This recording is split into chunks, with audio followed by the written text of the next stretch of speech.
Welcome to the video that I never wanted to have to make, but I'm going to be sharing today something very personal in my own life in prayer that another woman hears this video, hears this story, and makes a better decision than I did. So this is something that is not my usual content. We'll back to my usual content next week, but it is something that's important that God has laid on my heart to share, that if one woman makes a different decision than I did, then this will all be worth it. So I'm going to be sharing with y'all my biggest regret ever. And that is that 7.5 years ago, I got breast implants. And in about a week and a half, I pray, hopefully, that all goes as planned. I will have my explant surgery and have a full capsulotomy to remove the breast implant as well as the capsule around it.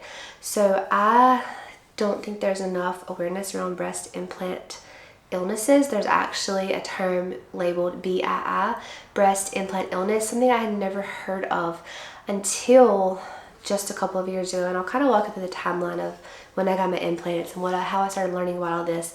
But there is a non-medical term, BII, breast implant illness, that the medical world does not recognize. They don't agree that women are having health effects from their breast implants, and that it's more just autoimmune problems or kind of in the woman's mind. But there are countless women. There's an entire Facebook group that I'll link below, as well as the website that goes with the Facebook group, of almost 200,000 women who have had breast implants or bring awareness to this topic and have had their implants removed and drastically had major health problems just diminish within sometimes overnight and sometimes within the next year or two. So you can't tell me that there aren't some side effects and health issues that can arise from breast implants. And it wasn't until October of 2021 that the FDA finally put a black box label on breast implants, letting women know that there are side effects, there can be side effects, as well as listing the ingredients. Because when I got mine in 2017, I didn't even think twice about the ingredients of them.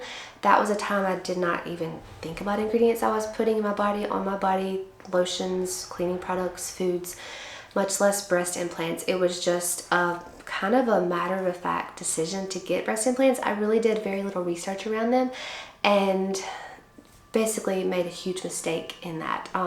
Surgeons are going to tell you that they're safe for your body, that they're safe for breastfeeding. None of that is true, and I'm going to go into all of that in this video today. So I don't know how long this video will be. I'll try to keep it concise, but I have a lot of information I want to share on this.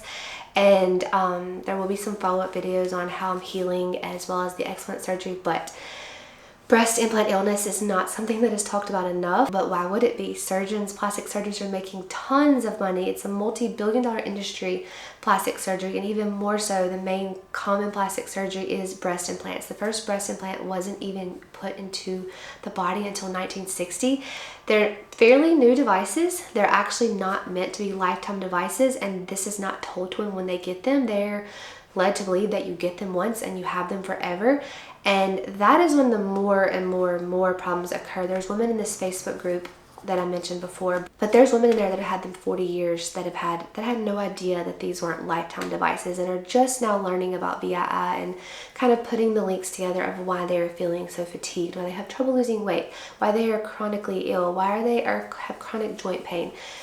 The list of things is numerous. So before I share my personal story about implants, my decision to get them out, I'm going to read through a list of symptoms that could be linked to breast implants. They could not be, but they're things that I am noting to see if they remedy once I have my explant surgery very soon. So joint pain in my feet and ankles when getting out of bed. Pretty much when I get out of bed, my feet feel like I'm 80 years old. Just severe joint pain. Fingers and wrists randomly go numb. Difficulty laying on my belly because of the implants. I feel like I can't fully hug my husband and children, and that one is heartbreaking. There's always something between us. Random headaches all of the time when I know I should not be getting random headaches like that. The inability to take a deep, proper, full breath. And there's so many women who, when they get out of their surgery, they say, wow, I can breathe again. So I'm really looking forward to that and hope that remedies. Random skin rashes and eczema. I have a random patch of eczema right here on my chest that appeared 6 months after I got the implants. I tried everything to get it to go away. It has not changed at all since I got the implants. suppressed thyroid function. So this is a problem for many women, but even more so women with breast implants. This causes weight loss problems, cracked heels and feet. I'm embarrassed to even show you my feet in heels, how cracked they are, no matter how much I soak them, clean them, rinse them, lotion them with natural products. They don't go away, and that's linked to poor thyroid function, and that is linked to breast implants and having very tired, sluggish days. So overall, I feel like I have energy, but I feel like I should have more energy than I actually have. Dull yellowish eyes, bloodshot eyes, and deep circles. Brain fog and the loss of words. So I'll be having a conversation with my husband and just lose my words. And it's just, I don't know, that's not something I dealt with before implants. Rapid aging. I feel like I've aged so much looking back at pictures from when I was in my early 20s to now the last 2 or 3 years. I feel like I've aged drastically. Now I know I have 4 children. I know I'm sleep deprived a lot, but I feel like I've aged more than I really should have. And the one I have the most guilt around is the harm I put my 4 children in breastfeeding them daily, because breast implants are filled with so many toxic ingredients that we'll talk about in a minute, and some of these toxins can leak out into your breast milk. So there's really no idea what my children have actually intaked through breastfeeding with me. I'll talk a little about breastfeeding in a minute, more on that, but it's really heartbreaking, and that's where I've had the most guilt around having implants, is the effect that they've had on my children, because I always had a lower supply. My children were always slow to gain weight, because I think that is very much related to my breast implants, which we'll talk more about in a minute. So let's first talk about why I even got breast implants. I really don't even know. This was an impulse decision. I got my implants March of 2017. I decided to get implants in like January, February of 2017. So there was like a 1 to 2 month time frame between getting them and me even thinking about getting them. I know randomly, like when I was like maybe in college, I would have a friend or two that I would just joke about, maybe when we have kids or when we get older, we'll get breast implants, because I was smaller chested. I was a larger A to smaller B prior to getting my implants, depending on my weight at the time.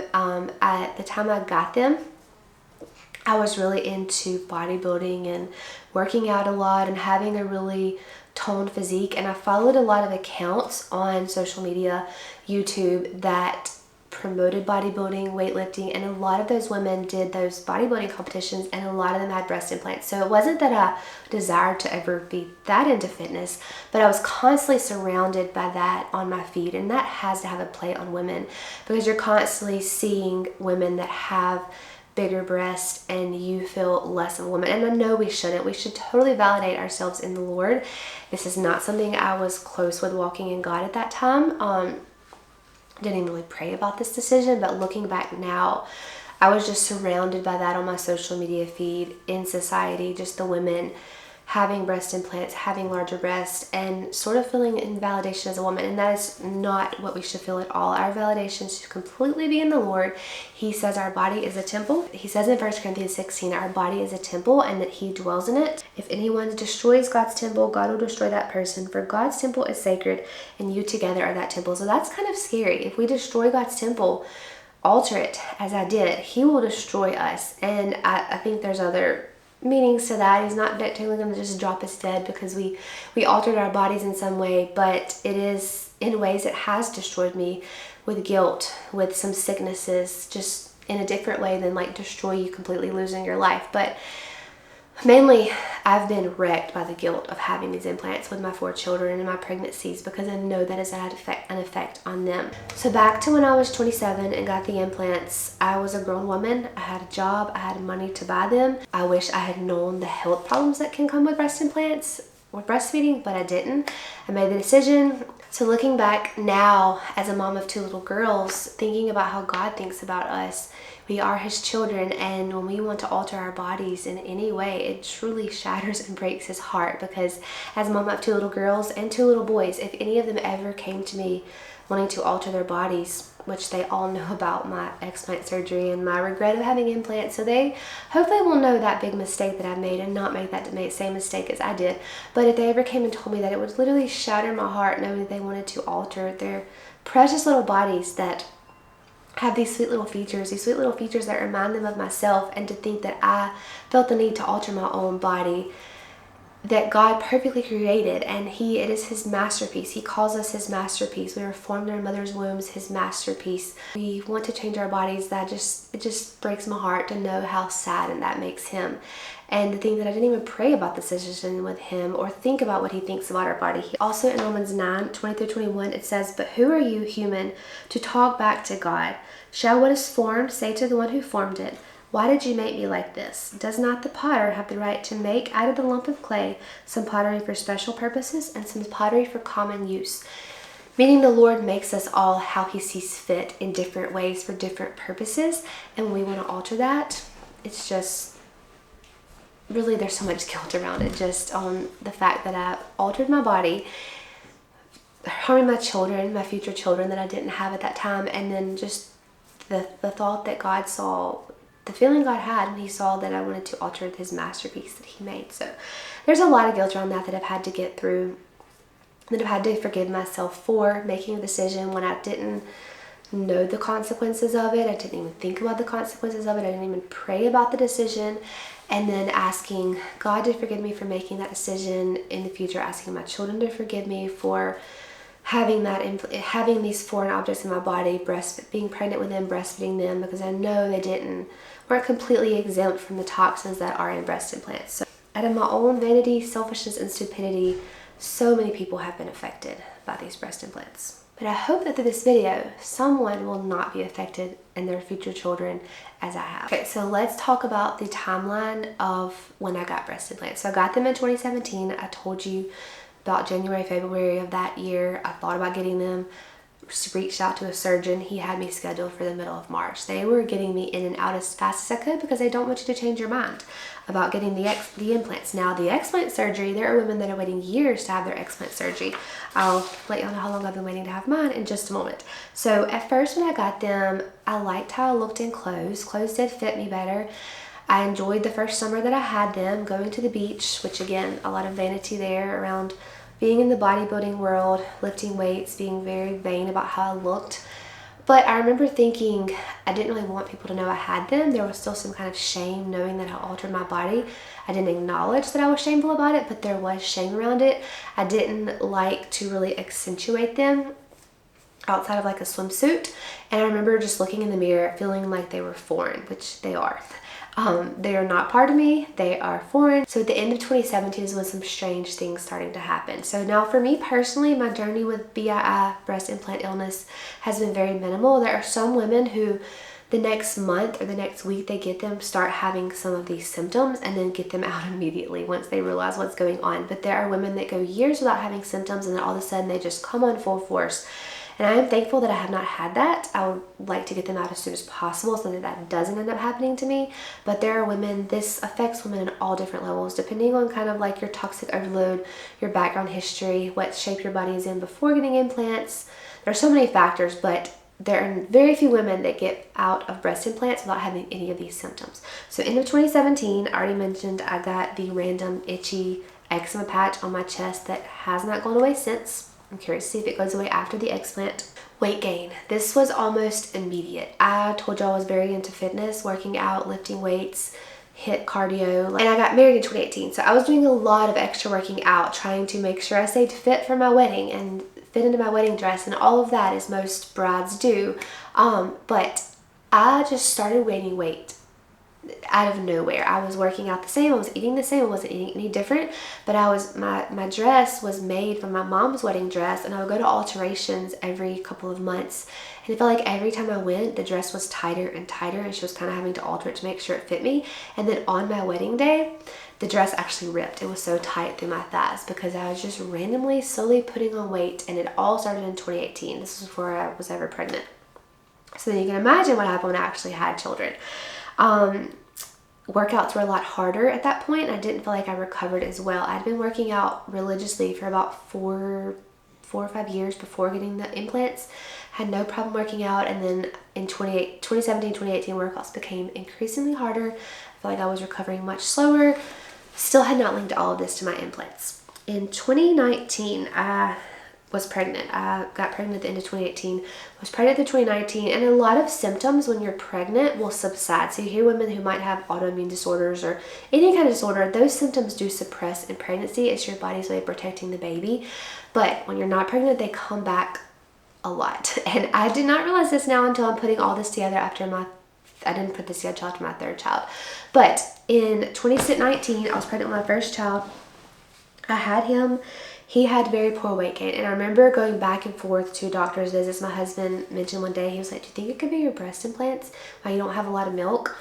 And I did not want to admit it. I fought him up and down that no, it's not my breast implants. It's just, I just have to work harder to make more milk. I was pumping about every 2 hours all through the night, all through the day, just to try to get enough milk to feed him, because I didn't want to supplement with commercial formula, which we'll talk about formula in later on in this video or in a future video, kind of how I'm feeding my fourth child now that I am having this surgery, and he has had to wean early, which I'll get into that in a minute. There's so much I want to talk about on this, but I hope that you get something out of this long-winded story.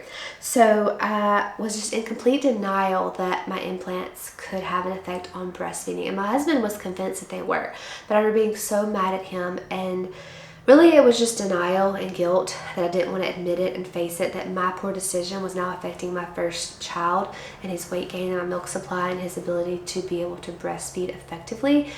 And now would be a good time to go ahead and talk about breastfeeding, because this is not something that surgeons will tell you when you get implants. I remember specifically asking my surgeon when I had the implants, will this affect my breastfeeding? And he said, no, it most definitely will not. We're going to have your incision under the breast, not through the nipple. There will be nothing touching your milk ducts. Your breastfeeding will not be affected at all. And I believed it, but that is absurd to believe. So basically, when you put a breast implant in, your tissues are stretched. So when the breast changes size to create milk and becomes engorged, those tissues are strained from how they should be creating milk, and breastfeeding can become difficult. Now, there are women that will tell you that they had no problem breastfeeding with implants.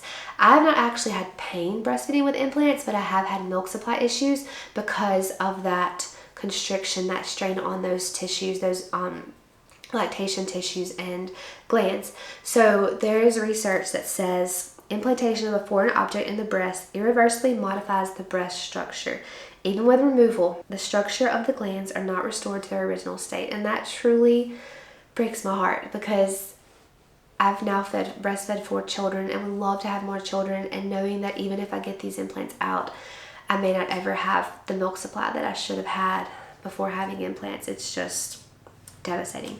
The very act of inserting such an object in the breast has a lasting and irreversible consequences, all of which mitigate strongly against safe breastfeeding with implants. This is stuff I was never told when I decided to get the implants, and I specifically asked about breastfeeding with implants. So as I already mentioned, the first breast implant was not used until the 1960s. This was a time when women were not encouraged to breastfeed. They were actually discouraged from breastfeeding. It wasn't something that was common back then. So surgeons, of course, told them not to worry about it. They didn't need to breastfeed anyway. Breast implants were not going to affect that because you don't need to breastfeed anyway. And it was just, I guess, just a common thing that continued on from surgeons letting women know that breastfeeding was safe with implants, and it is most definitely not. I have personally seen the effects of breastfeeding with implants, and I'm just curious to know if I will have better milk supply in the future if I have more children, or if, like this research states, that my breast tissues will never go back to their original state since having the foreign object placed in them, even though I do have them removed.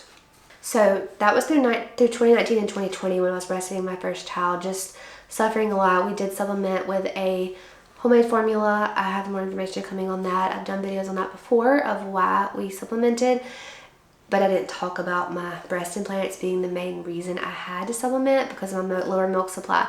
So in my second and third child, my milk supply was a little better. Women will create more more lactation glands, better lactation with subsequent children, and that was the case.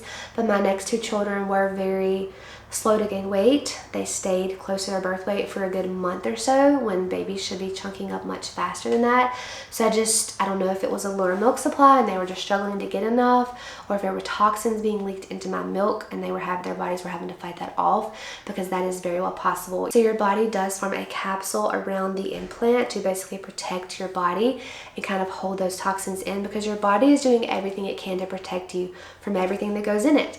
Removing toxins, keeping you safe from foreign objects, 2 foreign objects in my case. So those 2 capsules are formed around the breast implant, but toxins can still leak out. These heavy metals, these neurotransmitters, all of those can leak out, and the longer your breast implant's in there and the capsule, just as it disintegrates, more and more can leak out. That's why more and more women have stronger symptoms the longer they have their breast implants, because that capsule does wear down and deteriorate, and it's already trying its best to keep everything contained, keep you safe, but it only can do so much in protecting you. So in 2021, so I decided that after we were not having children, I would get my breast implants out. This was around the time that the FDA did start recalling some implants in 2021, and they did start putting that black box label. We started hearing more about breast implants and how harmful they could be, and women that were developing cancers from them, especially the textured gummy bear implants, which is the kind that I have. And my husband was like, you need to get those out. And I was like, well, I can. We're having children right now. I can't just go have surgery. And he was like, okay, after we have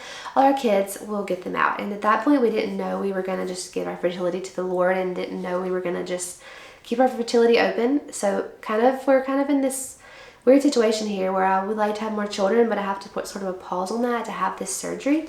And there's been a lot of guilt around that too. So we decided to get them out when I didn't have any children. So I was pregnant with my 3rd baby, started hearing more about BII, breast implant illness, and started researching surgeons. Right after she was born, I booked my surgery for the end of that year. I was gonna breastfeed her for a year, because although toxins do leak into your breast milk, I felt more comfortable breastfeeding her than supplementing with formula. We do have another option for formula, which I already mentioned I'll talk about, but I knew that breast milk was still probably better, even though I probably was giving her toxins through it. And it's very hard to even think about. It's something I kind of just don't even want to know much about. I don't really want to research it that much, because I know that it is harmful. So at the end of 2023, I had my surgery scheduled. Well, if y'all know, I have a 4th child. So I had scheduled the surgery for when my daughter would be like 14 months old or so, something like that. I weaned her so that I could have this surgery, because the surgeon I chose needed me to be dry for 6 weeks. Some surgeons want you to be dry for 6 months, 3 months. This surgeon was 6 weeks. So I booked her and was very excited about her skill, her expertise in full capsulectomy, full in-block, getting the capsules out, because there's some research around if you leave the capsules in and just take the implants out, those capsules are holding all of those toxins. When you take the implant out, now they're exposed, so those toxins can leak into your body. There are women that have had to have subsequent surgeries to remove the capsules because they didn't get them out the first time. So it was very important to me to get the full in-block capsulectomy and have everything out. So I was very excited about the surgery. I was counting on the days. I weaned her, and then I found out I was pregnant 5 weeks before the surgery. So that was in the end of 2023. So as you know, I had my baby this past summer, 2024.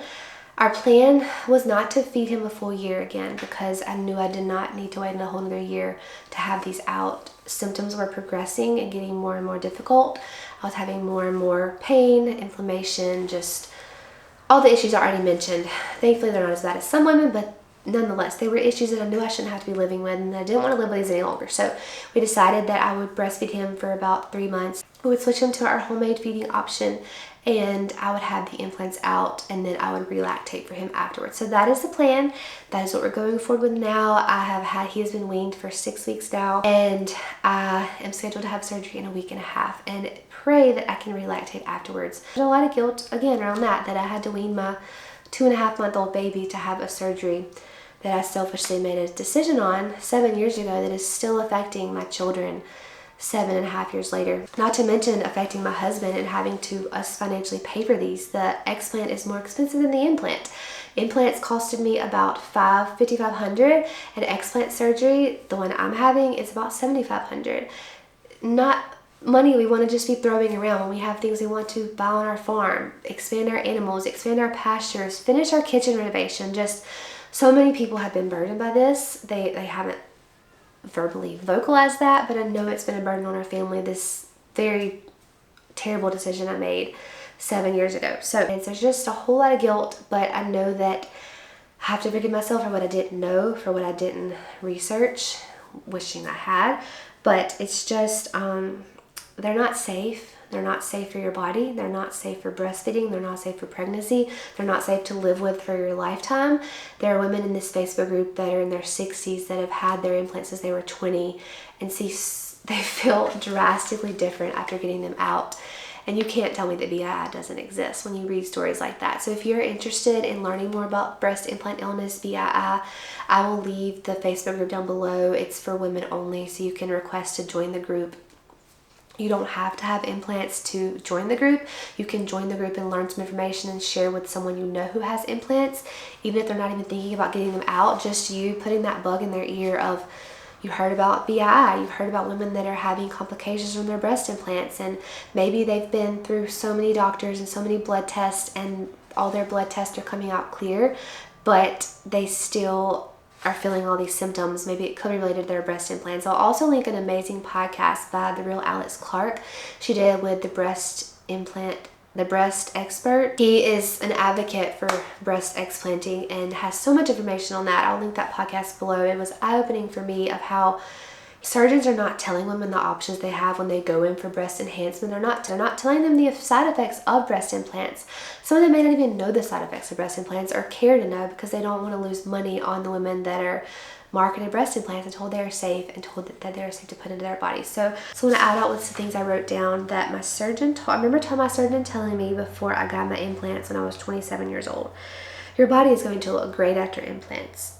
Your figure will be much more balanced out. You're going to love this new enhancement. Just pumping them up and making them sound so wonderful.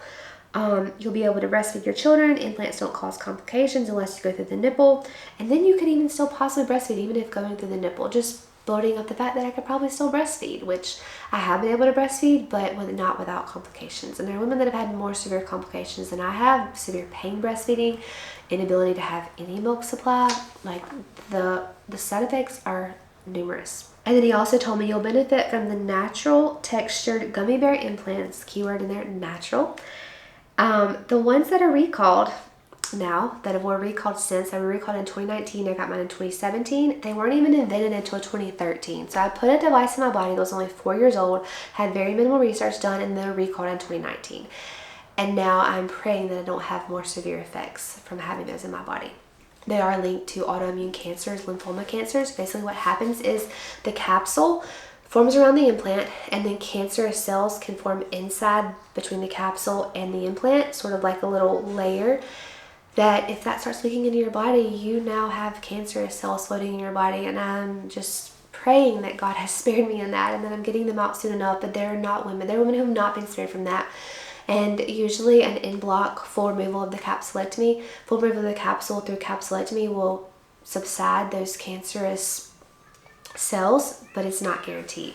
And I was told those are perfectly safe because I had smaller natural breast tissue. Those gummy bear implants would be perfect for me.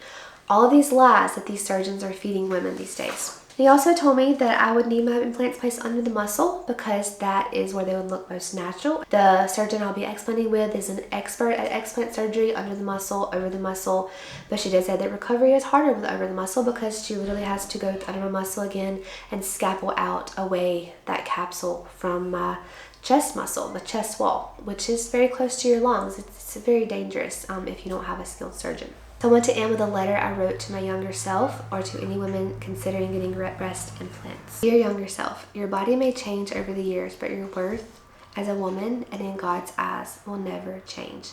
The lies that our insecurities tell us are not truths from the Lord. You are perfectly imperfect just as He made you. Self-confidence is not found by going under the knife, and help does not happen while hiding from it from the outside. Forgive yourself for not knowing the harmful effects of implants, for not looking into the risks of placing a foreign object in your body. Health is by far greater than vanity. Your body was perfectly designed to protect you, to heal you, and to love you through it all. Love it back exactly how God designed it. So I'll be sharing more on this. Stay tuned for my explant surgery, healing, hopefully relactation with my 4-month-old baby. I I hope this has helped someone. Please share this story with someone who might think they're suffering from breast implant illness, maybe considering getting breast implants. Maybe they'll completely deter that idea altogether and realize how blessed and happy they are to have the body that they have and to have the health that they have.